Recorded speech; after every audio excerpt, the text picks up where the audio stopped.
Hello, friends. Today's Bible passage is Revelation chapter 14. Then I looked, and there before me was the Lamb, standing on Mount Zion, and with him 144,000 who had his name and his Father's name written on their foreheads. And I heard a sound from heaven like the roar of rushing waters, and like a loud peal of thunder. The sound I heard was like that of harpists playing on their harps.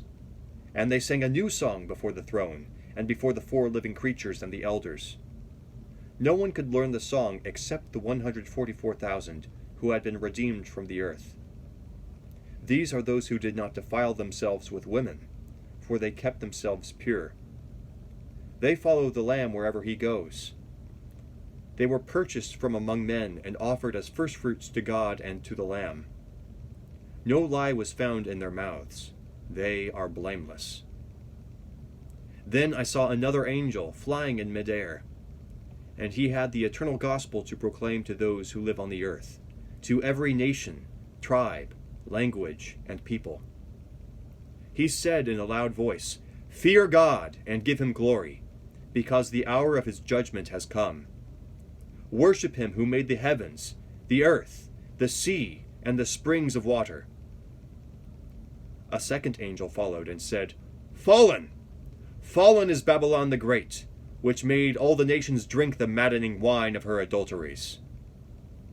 A third angel followed them and said in a loud voice, "If anyone worships the beast and his image, and receives a mark on the forehead or on the hand, he too will drink the wine of God's fury, which has been poured full strength into the cup of his wrath.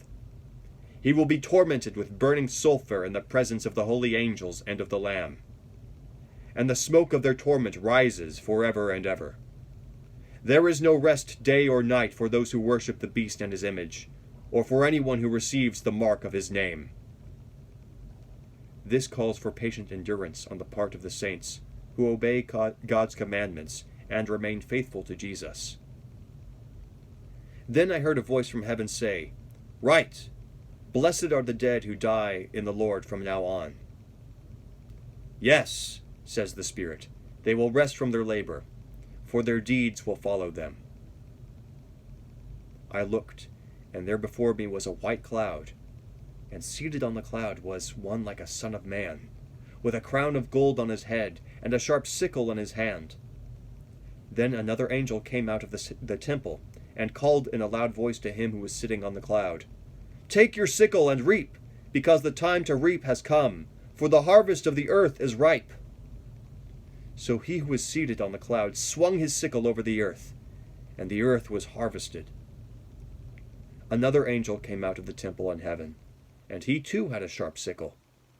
Still another angel, who had charge of the fire, came from the altar and called in a loud voice to him who had the sharp sickle, "Take your sharp sickle and gather the clusters of grapes from the earth's vine, because its grapes are ripe."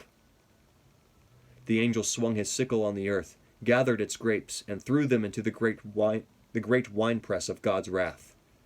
They were trampled in the winepress outside the city, and blood flowed out of the press, rising as high as the horses' bridles for a distance of 1,600 stadia. The word of the Lord through the Apostle John. Thanks be to God. Have a great day.